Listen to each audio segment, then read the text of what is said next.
నిజంగా ఇవాళ ఉస్మానియా యూనివర్సిటీలో ముఖ్యమంత్రి గారు మాట్లాడుతుంటే నేను కూడా చూసిన. ఇంత అన్యాయంగా మాట్లాడతారా? ఆ కాలేజీలు కట్టింది కేసీఆర్ గారి నాయకత్వంలో మన సబితా ఇంద్రారెడ్డి గారు. ఆ బిల్డింగులు కట్టింది, హాస్టల్ బిల్డింగు, ఇంకో బిల్డింగ్, రెండు కూడా కట్టింది సబితా ఇంద్రారెడ్డి గారు. ఇక రేవంత్ రెడ్డి గారేమో జేబులో కత్తెర పెట్టుకొని తిరుగుతుండు. కత్తెర అంటే పాకెట్లు కొడుతుంది కాదు, యాడ రిబ్బన్ కనబడుతుందా కట్ చేద్దామని చూస్తాడు. మనం కట్టిన ఫ్లైఓవర్లు ఆయనే కట్ చేస్తాడు, మనం కట్టిన బిల్డింగ్లు ఆయనే కట్ చేస్తాడు. పర్వాలేదు కానీ కొద్దిగా జాగ్రత్త రేవంత్ రెడ్డి గారు, జర జేబులో కత్తెర అటు ఇటు అయితే డేంజర్ ఉంటుంది, జాగ్రత్త. ఎందుకంటే ఆయన మాట్లాడే మాటలు ఎంత వికారం మాట్లాడి నాకు అర్థం కాదు. ఒక్కటంటే ఒక్క మాట, సక్కటి మాట మాట్లాడతాడా?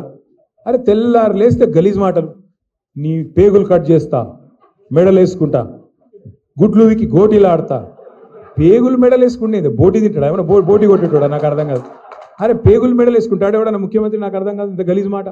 ఇంకా ఘోరం ఏంటంటే ఇప్పుడు నువ్వు హామీలు ఇచ్చినావు, 100 రోజులు అన్నావు, 100 రోజులు అమలు చేయకపోతే ఇక ఈ చంద్రుడు అదేమన్నాడు, ఈ సూర్యుడు ఇటు సూర్యుడు అటు ఒడిచినా అటునోడు ఇటు వచ్చినా నేను అమలు చేసి తీరుతా అన్నాడు.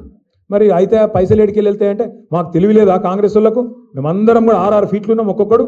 నేను 3 ఫీట్లు ఉన్నా కానీ ఆ ఉత్తమ్ కుమార్ రెడ్డి 6 ఉన్నాడు, ఆ జానారెడ్డి 6 ఫీట్లు ఉన్నాడు, అందరం కలిసి చేస్తామన్నారు. మరి ఏమా ఈరోజు 20 నెలలు ఒడిసిపోయాయి, ఇంకో 4 నెలలు అయితే 2 నెలలు అయిపోయాయి, మిగిలిన 40% టైం అయిపోయింది. ఆఖరి సంవత్సరం ఎలక్షన్ టైం అయినా, మిగిలింది ఇంకో 2 నెలలే.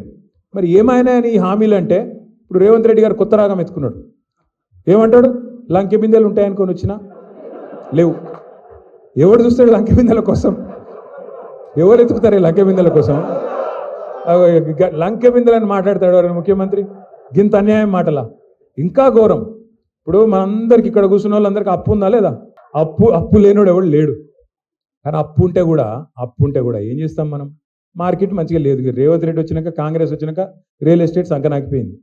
ఇక అసలు ₹1 ఉడతలేదు, కొనేటోడు లేడు, అమ్మేటోడు లేడు, అడిగినోడు లేడు. ఇదివరకు 30,000 గజమన్నది ఇలా 19,000కి అమ్ముకుంటాను దిక్కులేక.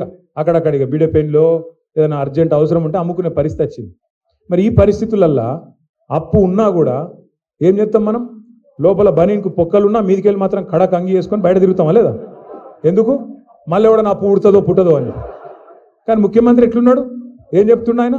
నేను ఢిల్లీకి పోతే నాకు అపాయింట్మెంట్ ఇస్తలేరు, చెప్పులు ఎత్తుకపోతే అపాయింట్మెంట్ ఇస్తలేరంటే ఏమనాలి ముఖ్యమంత్రి? చెప్పురు మీరు, నాకు అర్థం కాదు. ఎవడన్నా చెప్పుకుంటాడు గట్లా?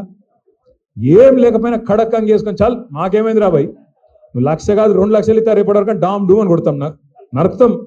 ఎందుకంటే నడపాలి, దుగ్నం నడపాలి. కానీ ఈ ముఖ్యమంత్రి గారు ఇంకా ఘోరం.